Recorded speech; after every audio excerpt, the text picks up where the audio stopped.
Hi guys, welcome to today's SetrocJC channel daily video. As usual, if you enjoy the content, please don't forget to like, subscribe and comment below. Now strap yourselves in, let's get on with today's daily topic. Question and answer sites. This is going to be part one of an ongoing series where I basically go into one of these question and answer sites, read the questions and take the mickey out of the answers. So without further ado, question number one. I have too much body hair, what should I do? So basically this question here, there's a 17-year-old male who's written on this site. So basically if you don't know what these sites are, people like you or me, anybody, go onto these sites and they basically put a question down and then they put it on the site and then anybody really can go in and give their opinion on it. And they can give them advice or take the mickey, as most of them seem to do. So, yes, this chap's got too much body hair, he reckons. He's a 17-year-old male, and he reckons he's been cursed with a lot of body hair on his stomach, and it's starting to spread up his chest. He hates it, and everyone takes the mickey out of him for it. He also wants to start exercising, but he doesn't want to because he doesn't want to take his shirt off. He says he can't afford creams or waxing strips. He can't afford cream. He doesn't like using razors because they leave him with stubble. Right, so let's get to the answers. Here we are. This is sort him out. Cool, so the first one's consult a doctor. What, for body hair? I'm not sure a doctor can do much for that. I think there's any way to stop body hair growing, is there? If there was, I would have been doing it. Someone else has said give it to me. He obviously ain't got much hair on his body. I don't see what's wrong with having body hair. Someone else is saying wax it. Someone else is saying you can get rid of it yourself. Use a razor. He's already said you don't want to use a razor, Hayley. Aren't you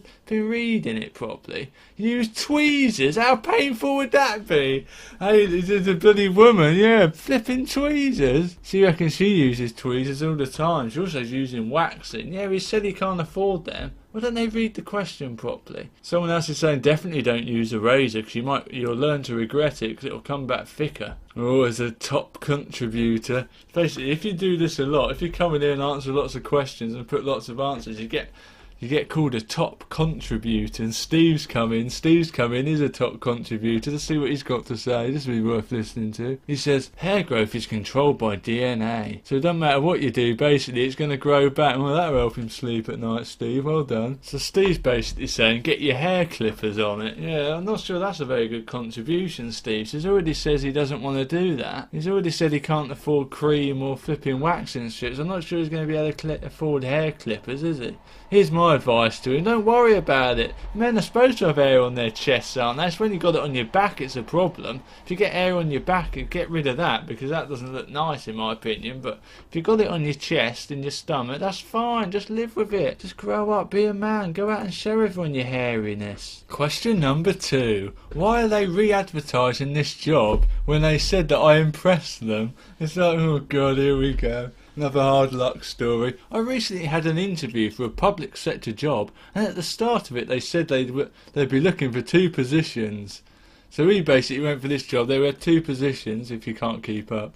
And today he's told he didn't get it, but they only filled one of the positions, and they're going to re-advertise for the second one. They said that he can reapply if he wants, and then they might interview him again. In his moaning, he reckons that they should have gave the job to him, because if they were impressed with it, why didn't they give him the job?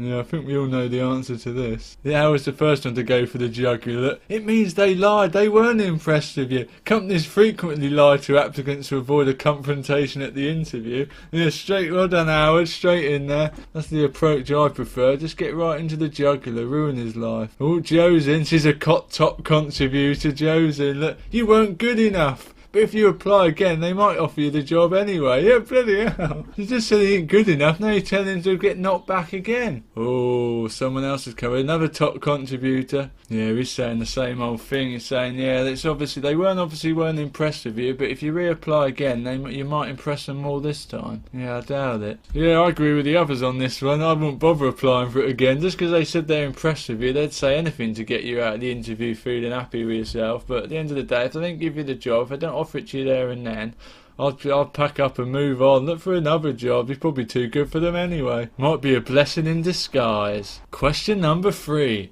Do the English eat rice? What kind of a question's that? That's a bit of a weird one, isn't it? So basically, honestly, I don't think I've ever visited someone English because, well, I'm Asian and my family know mostly Asians. Sorry about the bad English there, that wasn't me, that's what she wrote. She's obviously not from England, like she says, she's from Asia. And she says that they eat rice every day out there, and do the English, Irish, Scottish people also eat rice? Is it part of your traditional food? Well, it's not part of our traditional food, but we all like a ruby here in England, I can tell you that much.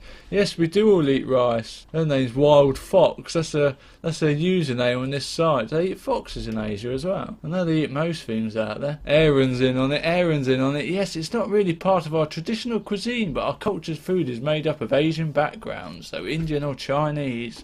Good answer, Aaron, good answer. Yeah, they all agree with him. Of course we eat rice, everyone eats rice, don't they? It's not traditional, but we do eat it, says Cleo. Oscar says that Oscar's in on it. Yes, we eat rice, but it's not something we're brought up on. Yes, it is. We all have curries growing up. We all have rice pudding. Someone the Ruth said rice pudding's a traditional food here. Look, Ruth's right. Well done, Ruth. Yeah, so in answer to your question, Wild Fox from Asia, of course we eat flipping rice. What's wrong with you? Don't you watch telly? Right, here's question number 4. What is your most prized possession? Oh, God. Here we go, look. Oh, yeah, someone straight in there. Look, oh, good friends and family. Yeah, that's a given. You don't have to bring that up all the time. My loved one, says James. Yeah, it's like they read that question and they think to themselves, oh, if I don't answer it with the obvious my loved ones or my family, then I'm not honouring their memory. So of course, no one needs to put that. We can all put that. There could be about 10,000 answers to it, all saying my friends and family. That's a given. She means other than that. Mr. Klein's got the idea. He's put his willy. He's put my schlong. Yeah, whatever, yeah. Someone else has put their right arm. Yeah. I have many books on programming. Oh my God.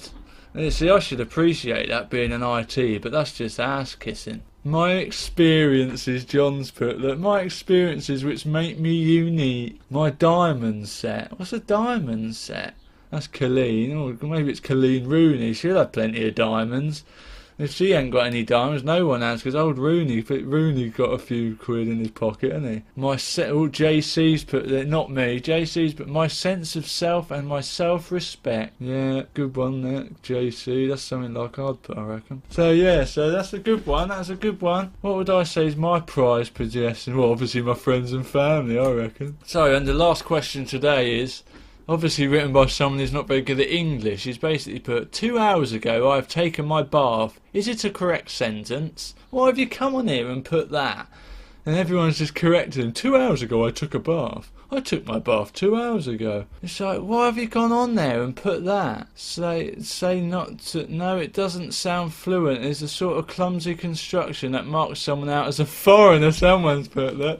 It's much better to say, I took a bath 2 hours ago, or I had a clumsy foreigner. You can't say that. Well, you can, but not out loud. That was please punctuate properly, folks. That's his username. He's obviously an English teacher or something. They love picking up on pronunciation, don't they? Pronunciation.